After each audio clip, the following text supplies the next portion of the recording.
Okay, got a little lost there. Um, well, welcome to. Um, I guess this is the 26th session of Mahamudra for the people, but it's probably a little less because I missed a couple sessions, so it's probably somewhere like number 23. Um, yeah, and apologies for the technical difficulties, but we're here together now. Um, as we've done in the past, let's begin with a little bit of meditation. I am in my office. I was unable to get off the island in time, which is why everything looks the way it does. So allow yourself to get as comfortable as you can and bring your awareness to a place of freshness. Allow yourself to take some time to breathe and breathe in what it is that you need today, this moment, and exhale whatever it is that you don't need. Um, and bring yourself to whatever meditation instruction you've been relying on, whether or not it's using a actual image in your field of reference as a anchor, or if you've been using mind itself, or if you've been using your breath, or a visualized image, whatever it is, go ahead and do that. And as we do this, we'll kind of refer back, at least in terms of style of, to Lopa, right? So letting go of past, letting go of expectation around what will arise next, letting go of this particular moment and what we may feel it means, and then letting go the need to analyze or examine, letting go of thinking, just resting in this moment. And I'll ring a gong and we'll begin.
Okay.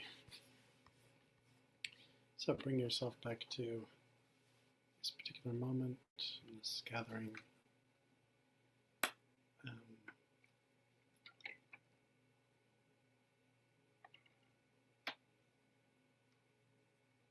I'm going to, I know that we started a little late. I'm also going to have to end a little early, about 15 minutes early, if that's okay. Yeah, my day got all strange, and I need to get to a specific place by a specific time. Such is this rushy world of ours. So it looks like today we're finally going to be able to finish this song, The Jewel of the Heart by Shabkar. And so I'd like to just start it from the beginning so that it feels fresh for everybody.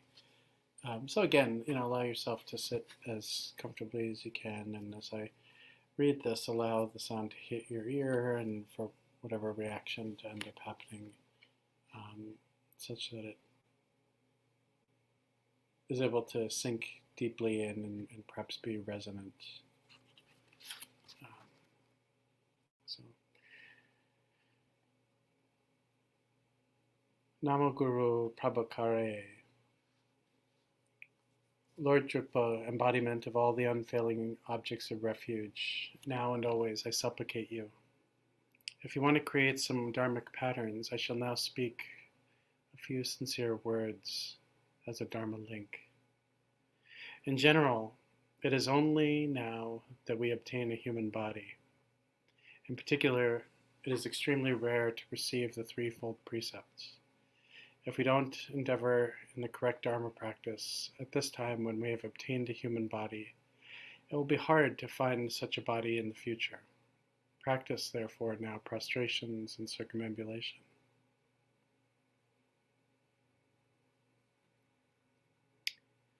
Our enemy, Yama, the Lord of Death, is most powerful. It is never certain exactly when he will arrive. We may intend to do some dharma practice, but death catches up. You should therefore, right now, abandon misdeeds and do what is virtuous. The sufferings of the three lower realms make our hearts quiver by simply hearing them. When they actually befall us, what will we do? Thinking of that, avoid misdeeds as if they were poison. While in these endless sufferings of samsara, the ones who can truly give refuge are the three jewels. Supplicate them constantly from your hearts. All sentient beings among the 6 classes or 6 realms have been our parents for many past lives. How they suffer here in these samsaric realms. Dedicate to their well-being whatever dharma practice you do. Visualize the perfect Lord Guru above your head. Regard him as truly being the essence that is the single embodiment of all the Buddhas of the realms, the 10 directions, and the 3 times. Supplicate him from deep within your heart. Let him melt into light and mingle your minds together. Without altering that, rest precisely in that state. The mind is not existent. It is not a concrete thing. It is not non-existent. Anything can be thought. Sometimes the mind is quiet. Sometimes it thinks. You should always keep a watch on your mind. Your mind, the essence of which is empty, is the mental Dharmakaya Amitabha. Your mind, which is luminous, is the mental Sambhogakaya, the great compassionate one. Your mind, the thinker of all manifold things, is the mental Nirmanakaya Padmakara. If you recognize it, it is the 5 Buddhas. When your mind is cognizant, look into the essence of cognizance. That is the Mahamudra of cognizant emptiness. When your mind is blissful, look into the essence of this bliss. That is the great perfection of blissful emptiness. When your mind is empty, look into the natural face of this emptiness. That is the great Madhyamaka of aware emptiness. When your mind is afraid, Look into the essence of that which is afraid. That is the sacred teaching of the Cho practice. Your mind that is empty of all concreteness, that is the empty mind, transcendent knowledge. And so, before I begin, Melissa, I sent you, I sent that to you, and it may have ended up in your spam box. So if you check, it should be there. So the next line, next set of lines, actually there's only about a page and a half left, is kind of, really pushes us to take these instructions out of the context of the safety of our formal practice. Right? A formal practice is good. It's an important way of stabilizing instructions.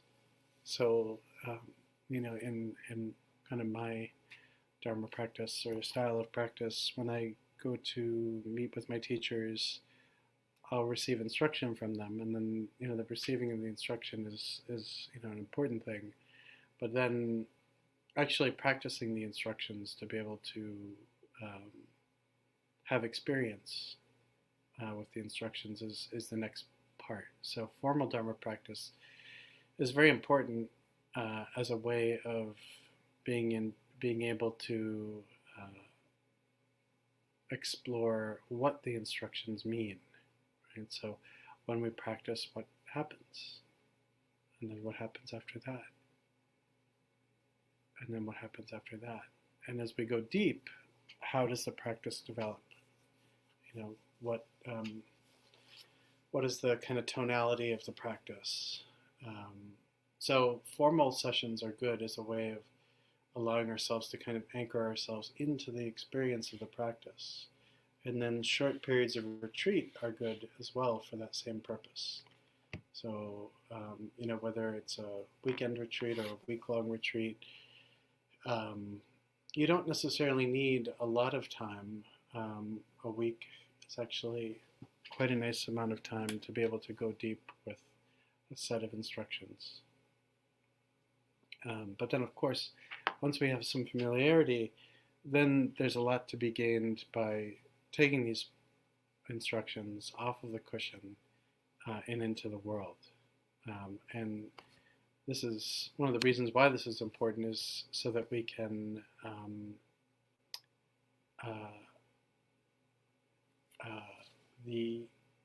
it allows us to be able to go deep into the things that challenge.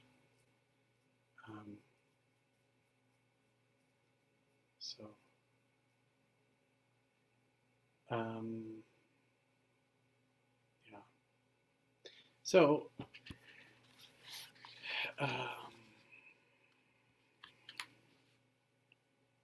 so the next instruction is, look into your mind, whether you walk or whether you sit. When walking and sitting, or then walking and sitting, are the real circumambulation. Look into your mind whether you eat or whether you drink. Then eating and drinking are the undefiled feast offering. Look into your mind whether you lie down or whether you sleep. That is the instruction of recognizing the luminosity of sleep. When you are practicing the sadhanas of profound teachings, look into your own mind, profound meaning. That will avert the maras and obstacles. Whatever you do right now of temporary things, do them as you would practice in the final moment of your life. Whatever activities happen which beguile your mind, such as the talk and spectacle of many people, don't fall under the power of distraction, but without forgetting, be persistently mindful of this practice of the key point of profound meditation. Be able to have stability in that mindfulness. To be able to master this again and again is to be accustomed to the practice of meditation.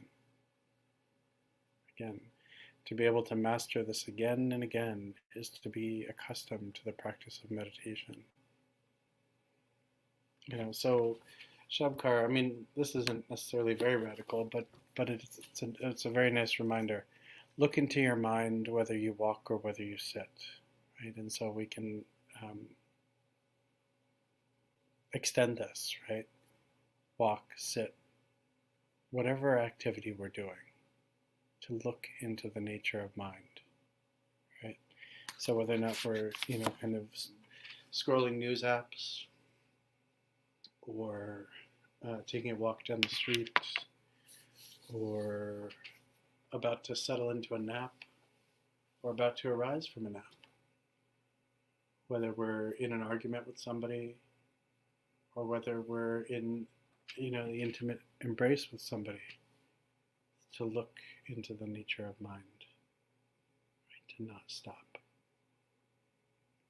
Right? And then Shabkar points out that doing this transforms everything, walking and sitting, so that they become real circumambulations. So the practice of circumambulating is this practice of, walking generally clockwise around a sacred object. So this could be the like the stupa, or the main temple in Bodh Gaya, built on the site where the Buddha was enlightened, and the kind of great-grandchild Bodhi tree of the original Bodhi tree is there, and the practice of circumambulating is really this practice of generating incredible merit, right?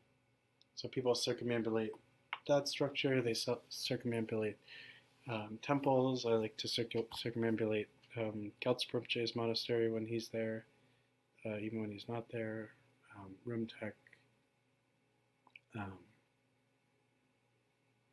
But this instruction really is that when we're resting in and exploring the nature of mind, there's no difference between that and circumambulating the most holy place. It can be circumambulating Mount Kailash, or circumambulating a pile of texts.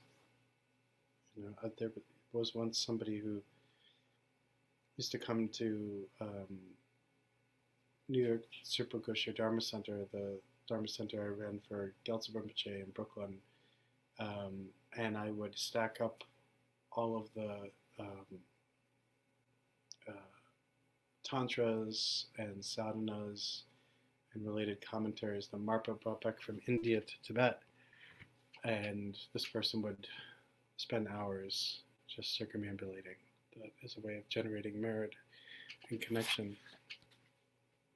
Shabkar goes on, look at your mind whether you eat or whether you drink. Then eating and drinking are the undefiled feast offering. So again, whatever we do, to bring everything back to the practice of being able to rest in the experience of Mahamudra. And as we see just earlier in the text, when your mind is cognizant, look into the essence of cognizance. That is the Mahamudra of cognizant awareness. When your mind is afraid, look into the essence of that which is afraid. That is the sacred teaching of chill practice. And in times like these, maybe a little bit less so today than earlier in the week, when, things still perhaps feel politically a little bit more,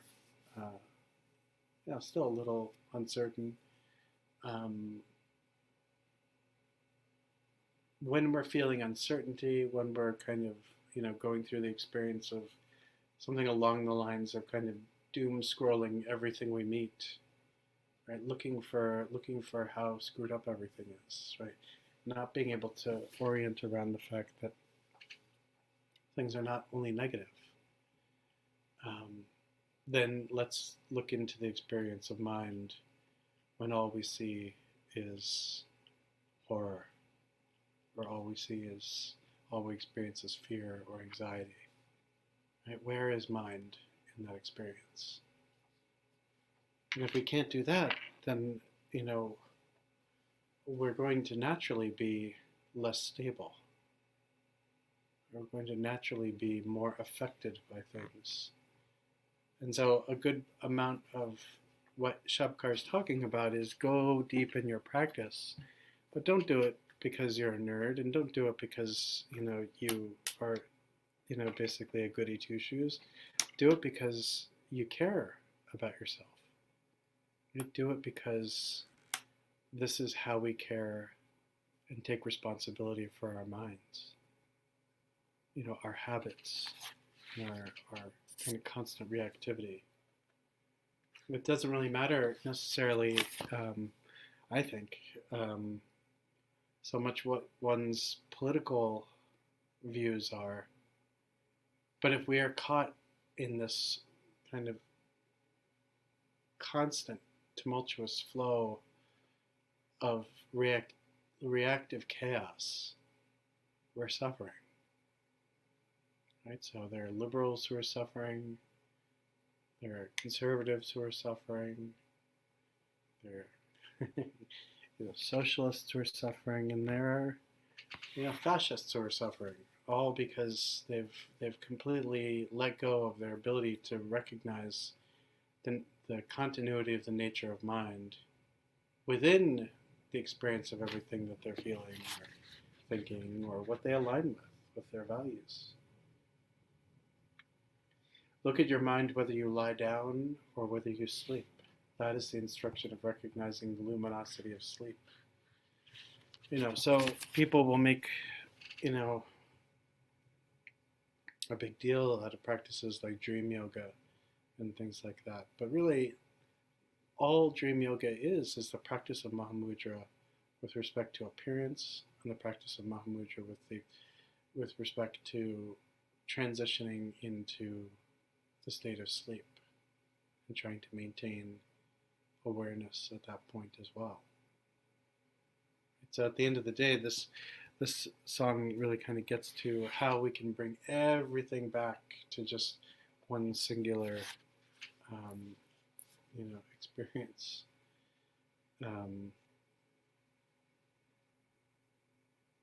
When you're practicing the sadhanas of profound teachings, look into your own mind, the profound meaning.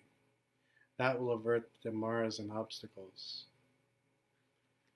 So, like different kinds of obstacles arise sometimes in relationship to our practice.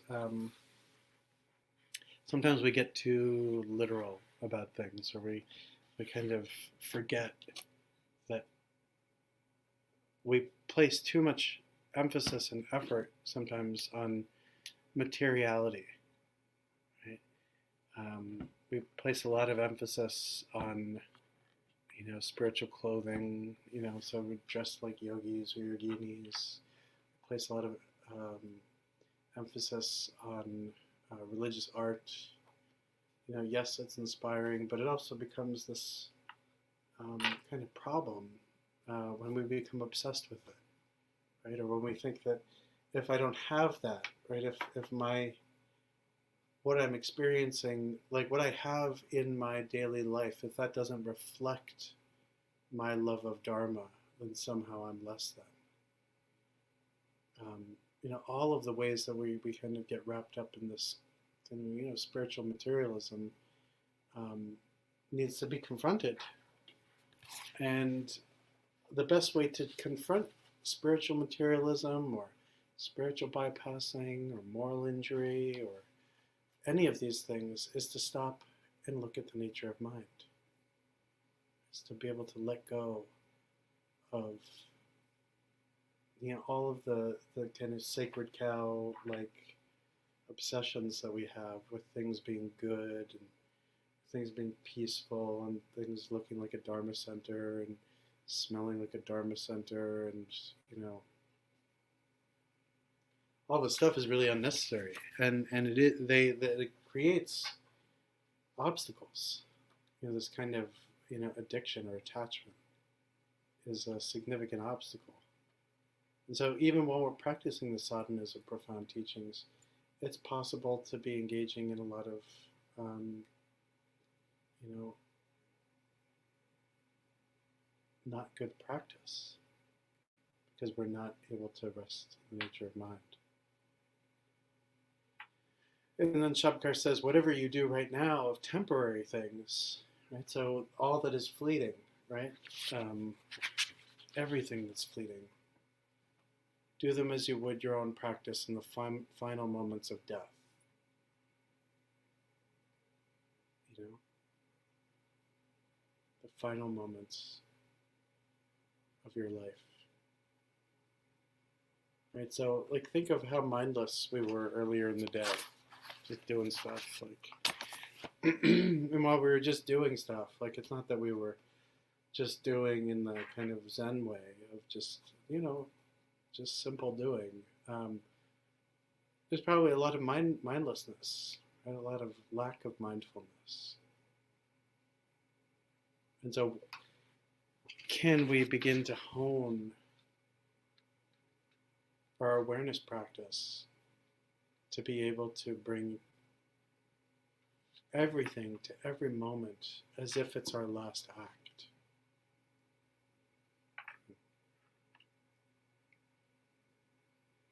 Whatever activities happen which beguile your mind, such as the talk and spectacles of many people, don't fall under the power of distraction. And this point, I think, is really important for right now because, I think whether we like it or not, the seeds for some very powerful addiction around how we consume media have been laid, especially this year, where it's just like, check out this screwed up thing and this, and the COVID rate is going up and the death rate is going up, and the lockdowns are coming, and the election is insane, and there's violence all over, and we just become very habituated to kind of falling into this, just watching and expecting and watching and expecting and watching and expecting until it becomes this habit, this pattern, right? And it's propagated by kind of absurd amounts of media consumption. It's propagated by not taking time to really, check in and take responsibility for our own relationship to mind and phenomenon.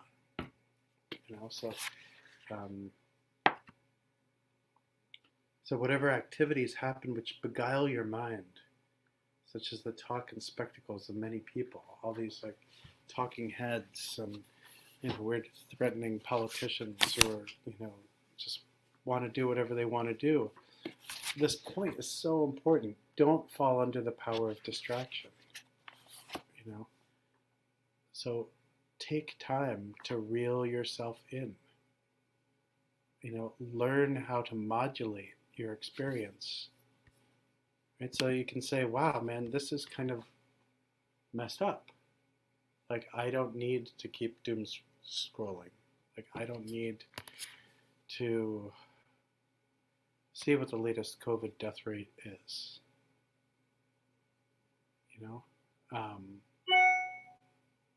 Because that just creates more of this habitual need for more.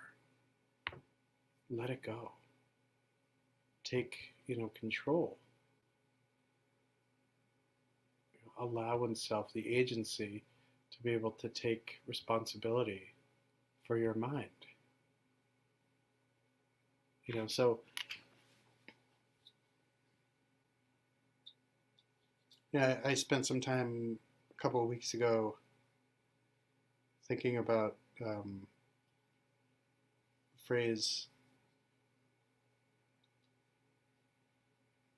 couple of phrases. I mean, liberate your mind, free your mind, allow your mind to be free.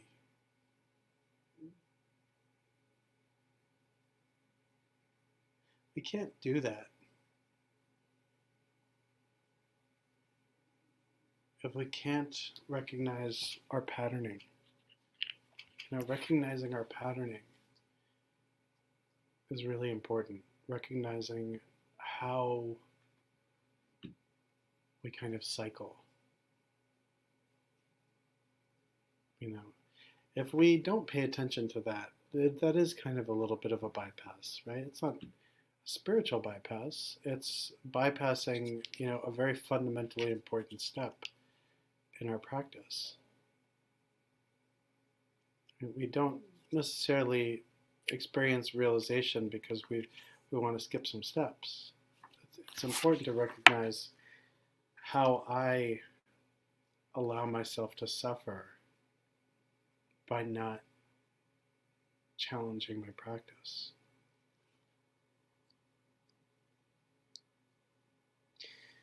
But without forgetting, be persistently mindful of this practice of the key point of profound meditation. Be able to have stability in that mindfulness. To be able to master this again and again is to be accustomed to the practice of meditation. So all the practice of meditation is coming back. Thought activity or lack of thought activity, whatever, something happens which can lead to subsequent reaction, which can easily spin off because we begin to identify with either, as the thinker of the thought, or we identify heavily with what is thought, or we, are like, no, I don't want to think of that, and then there's, the experience of aversion. So what about, rather than, it's kind of like going to the ocean. And the thing that I love about thinking about going to the ocean, and when I'm at the ocean, is just considering, especially at crowded beach, is how many people there are just kind of playing on the very edge of something which is so much bigger than the mass of all those human bodies. Right? So the ocean is deep, the ocean is vast, the ocean is wide, and we as humans go to the very edge, and we just play. Oh, here I am at the edge of the ocean. So I kind of think that sometimes that playing at the edge of the ocean is a really apt metaphor for how reactive our mind can be. Oh, look at this, look at that. Oh, a demaru. Oh, a bell. Oh, Dharma stuff. Oh. And that's just fluttering in the wind, like the accoutrements of a deity fluttering, right? And then, but the nature of the ocean itself is different. It's stable, it's wide, it's vast, it's powerful. But we tend to orient just to the edge. The same way we tend to orient just to the edge of our experience. That which causes activity. The activity is what we're attracted to. Oh my God, did you hear about this? We don't really say that when there's nothing going on. Right? There's energy in that fluttering kind of quality of mind. And so what Shabkar is saying is go deep into the experience of mindfulness. Rest like the ocean. Don't be like the waves that keep crashing, or the people that are just playing in the waves.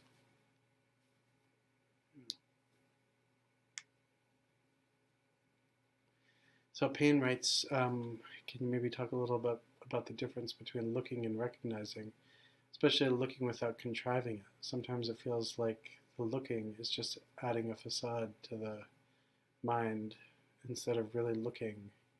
Time of death helps, actually. So yeah, there is a difference between looking and recognizing. Looking is, at the end of the day, observational. And so there's, seeing, and it's not necessarily just, visual seeing. Look at your mind.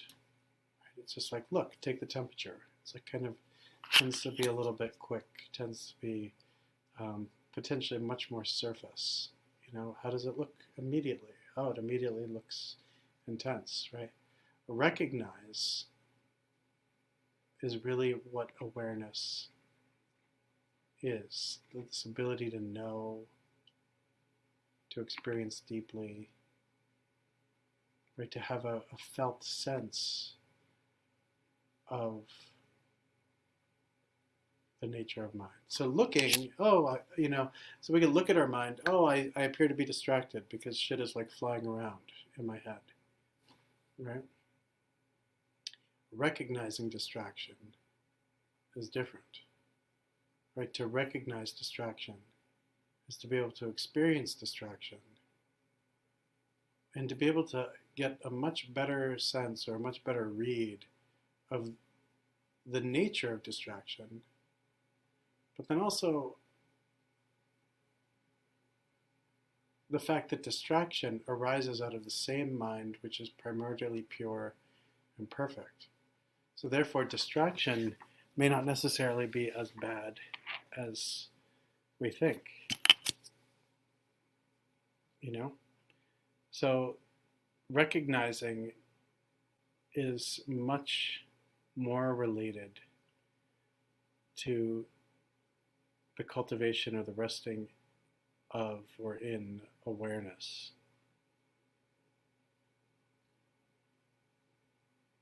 Looking is a fast, it's like a sketch artist, sketch artist versus a, Rembrandt.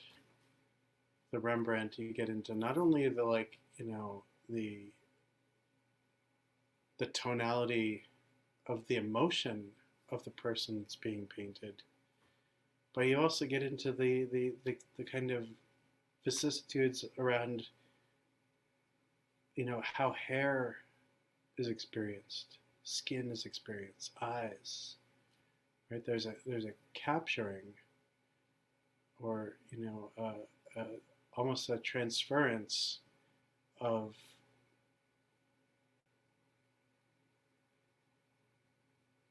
the actual identity of the person that's being painted.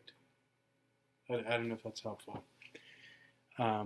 Sam writes, I've been feeling recently that my mind is so accustomed to that state of stimulation that for the first few minutes of meditation, it actually recreates that state by producing a whole lot of stuff in a rush. But if I wait it out there, it comes to a point where it seems to have had its little performance and it settles down. Yeah, I mean, this is why they use the phrase monkey mind. Because you sit down and the whole thing is like, hey, look at me, there's a part of us, again, that needs that constant activity. That constant activity is self-affirming. That constant activity means I exist because I see it, I experience it.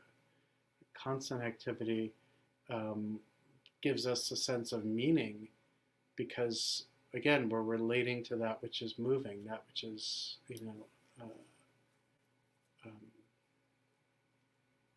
effective, affecting the change. And the nice thing about this point is, Sam, is that you're pointing out also that there is a process by which mind begins to settle itself.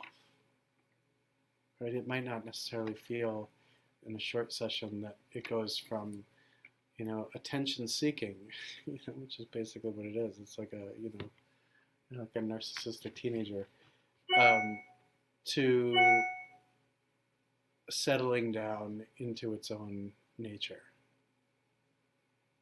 And this is what the mind very naturally does if we can hold space for that process.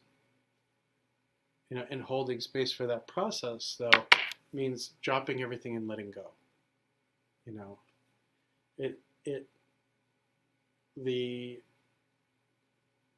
dropping everything and letting everything go is such a powerful container because mind has nothing to do but kind of exhaust itself.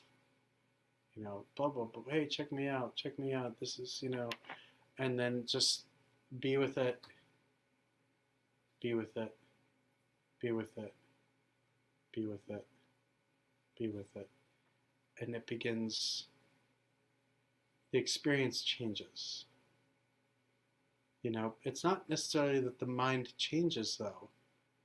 It has a lot to do, to some extent, mind deepens in a way, but it's also this relationship to knowing what's happening is different too. Because at first we're just looking for the bullshit. We're looking for the activity. We're looking for like, oh yeah, see, like, Trump's an asshole and I'm right, and all this stuff, and fuck all that other stuff, and just blah blah blah blah, like over and over and over again, right? Until we begin to, appreciate the activity of mind. Well, mind moves. Okay. If mind moves, where does the movement come from? If mind moves, is there any stillness in the experience of mind? And by gently asking these kinds of questions in a contemplative way, not in an analytic way, then we begin to have a much better sense of the mind. This is why the mind's essential nature. Not that we're putting anything on it. It's that this is the actual essence of mind. Yeah, I mean, it's kind of like having like a puppy, or a young child. Like, a young child wants to be engaged. I don't know if you've ever been in a situation with either a young child or an animal, where the moment you make eye contact, right, the whole nature of what happens next changes, right? There's acknowledgement. You see me. Oh, check me out, or the dog jumps up in your lap, Very infrequently is it just eye meeting eye and just resting in that experience. But with the practice of meditation, we can get there. We need to just keep coming back to recognizing mind, getting better at going deeper into that.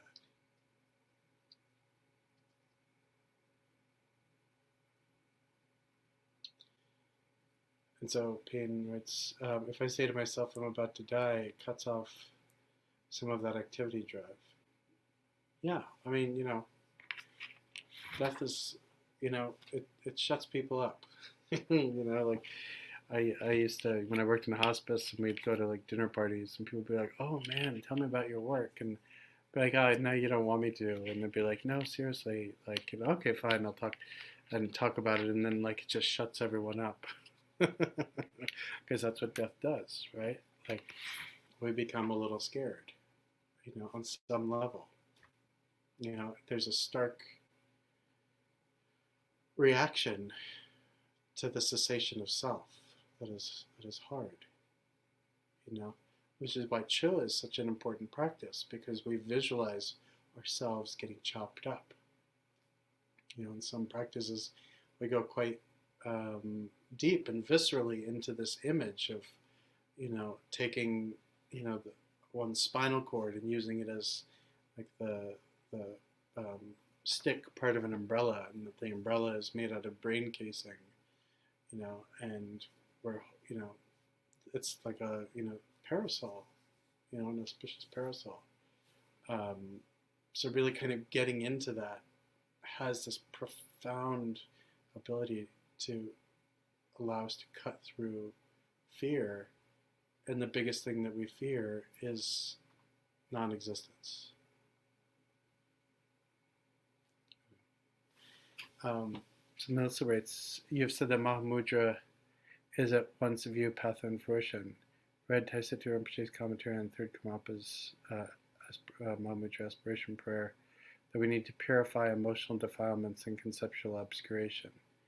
Do I think of the 6 nails as complete practice for attainment, or do we need other practices like purification to progress? So, this is a good question. I mean, a lot of this has to do with what we can allow ourselves to experience. I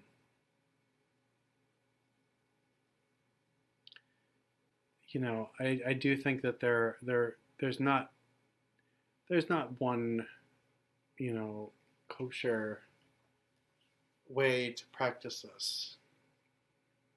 The purification of obscurations or defilements or whatever is important, but purification can happen through the practice of shamatha, right? Again, I think where I want to go with this question is,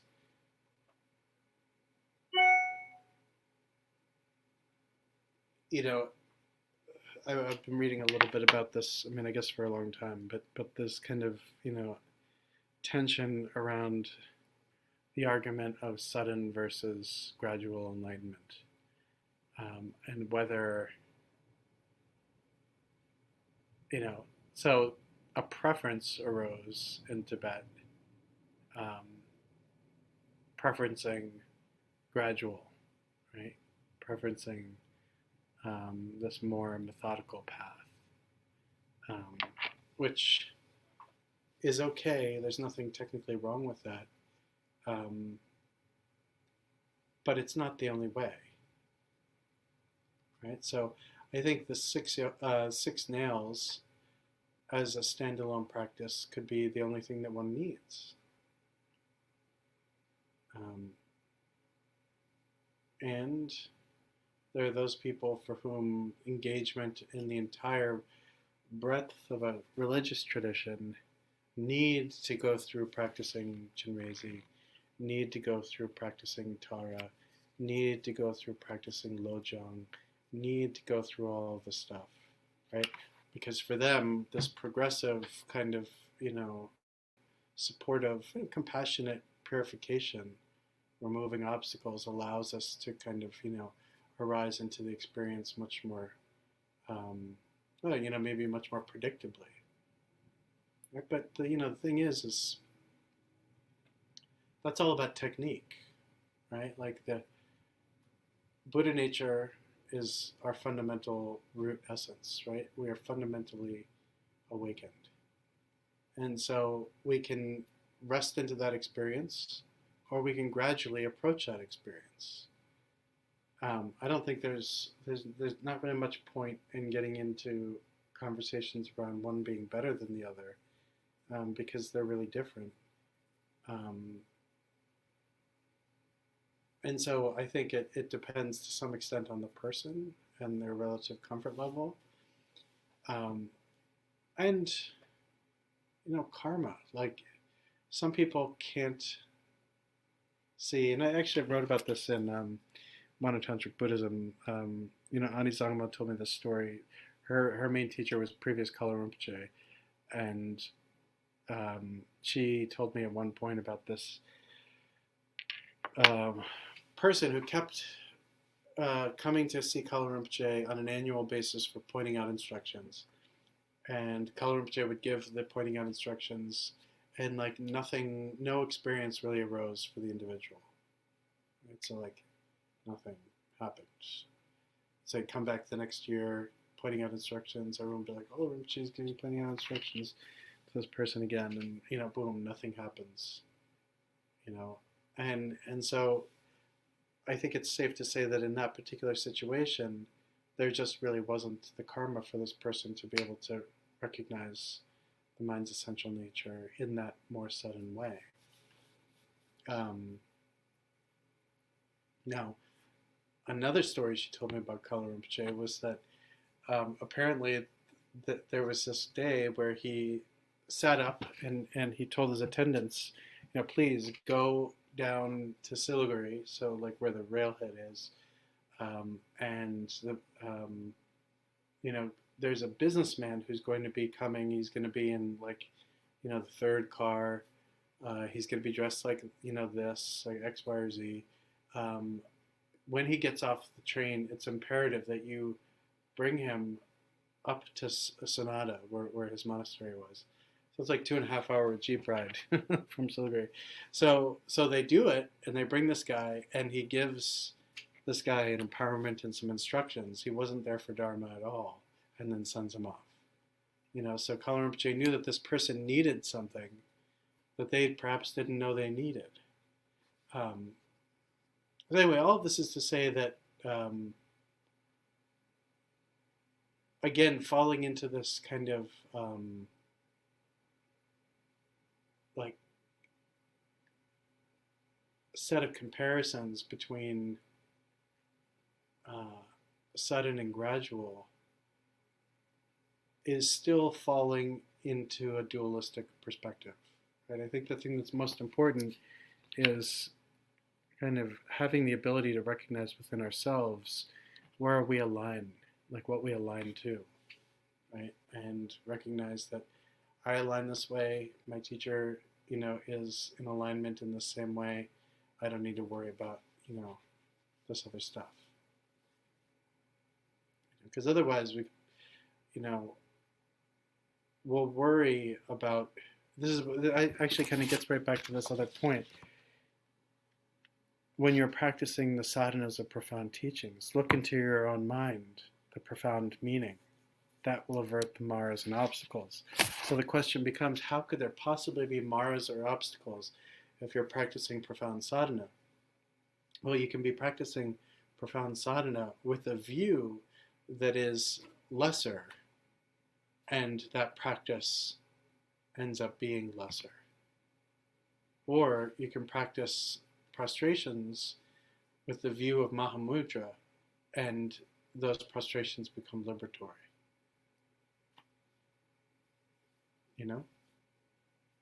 So at the end of the day, I think the six nails are like, basically a godsend that Tilopa, I'm sorry, that Tilopa, disseminated. The other piece is like, how much can we have faith in the profundity of these practices? If we can't trust them to liberate us, they're not going to be that good at liberating us. I don't know if I could trust this shit, man. That guy was weird, right? He like crushed sesame seeds into oil, and he, gave that to a prostitute to use in her sex acts. Like, what kind of crazy thing is that, man? Like, what kind of meditation teacher would he be? Or Saraha, like the, what kind of weird Brahmin becomes the consort of an arrow maker? And, so we can doubt these people. And the story that, I've said, I keep repeating myself sometimes, but in the life story of Maitrepa, a really, profound Mahamudra teacher, we end up finding that his main Mahamudra teacher, Shavaripa, the master of Shavaripa, was so like weird and outlandish, and even freakish in his activity and his dress, that Maitrepa could not accept that there was any validity to his teachings, to his empowerments, to anything. Whereas Maitrepa's traveling companion went and took a risk and received all these things from Shavaripa and had profound experience. And Maitrepa had to get over his own limited view.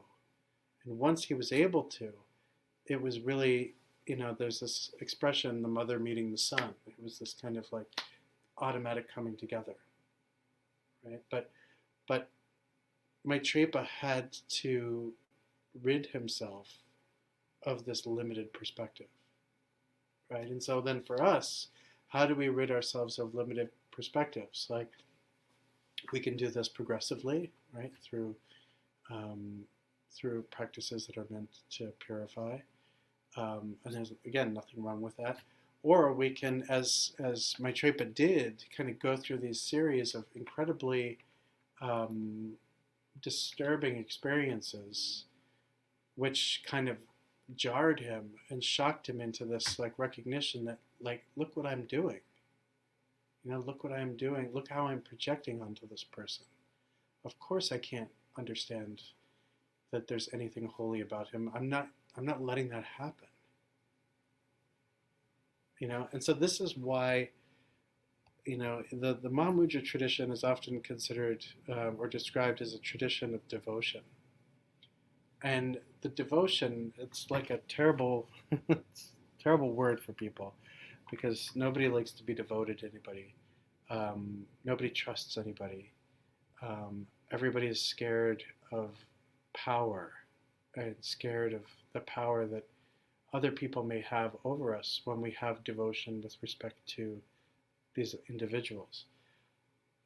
What I think we fail to remember with respect to devotion in Mahamudra is that the devotion, it's twofold. It's devotion to a person who is committed to benefiting me, my Lama, my Guru, whoever, is I am devoted to them because they have my best interest in mind. Okay? And at the same time, devotion to developing a sense of intimacy with everything that arises through the practice of mindfulness, right? But not MBSR mindfulness, Vajrayana mindfulness, because there's a difference. The devotion is hard for us, especially us Americans, and we need to begin to look at why we need to be in control of the situation. And obviously there's situations where abuse happens, right? I'm not trying to minimize that. But this is what makes this kind of tradition or these practices not fraught and not risky in the sense of like, oh, there's only 50% chance you'll progress on the path, and then the other 50% of the time you'll just go mad. But that it involves taking risks, and we live in a fairly risk. There's always like in America we engage in risk analysis all the time, right? We challenge those whose behavior is risky, and really when it comes down to it, we are all going to die, right? Every one of us here. And we don't know when that's going to happen. And between that time that we're not sure about when it will arise and now, we're also suffering because we're constantly reacting to everything. Right? We turn the news on, we react, right? We look at a news app, we react. Social media, constant reaction. Look in the mirror, reacting. Listen to the sound of our voice recorded, we react. See somebody with a MAGA hat on, we react. All we're doing is, not all the time, but often it seems as if all we are doing is reacting and reacting and reacting, and we have a death sentence. And we don't know when that's going to be. Right? So then the question becomes, well, why the heck not engage in risky behavior to break that cycle? We don't know when we're going to die. Most of our time is spent in chaos and confusion. How are we going to break that nut? How are we going to break that cycle? So it becomes a little disingenuous sometimes to be like, well, we need to do this in a slow, progressive way. It's like, all right, man, we're going to need to make a pact to see who's going to be the one to dispose of the other person's body first. If I die, you can bury me. If you die, I'll bury you. But, that's what we're up against. And I think this is the thing that once we begin to recognize that, Dharma practice becomes really serious, and not in this freak out kind of way, but in this way where it's like, wow, I really appreciate how I suffer. I appreciate that I suffer quite often. I appreciate how it's very hard for me to be in direct relationship to anything because I'm constantly projecting, or I have tremendous amounts of fear, and I can't, I'm having a hard time letting myself be myself. Right? And so I would argue that taking a risky path, it's not because one doesn't care or one is rushing, but it's because of the latent power in the path. the latent power, that meditation, especially Mahamudra, has with respect to allowing us to get free. So in any event, I'm sorry, I'm going to have to end it here because I need to get to a destination by a particular time. Otherwise, I'm going to turn into a pumpkin. And that's not going to be good. So as we wrap up, I want to thank everybody for coming here. And I want to dedicate any benefit from this, especially, benefit with respect to the exploration of death and impermanence.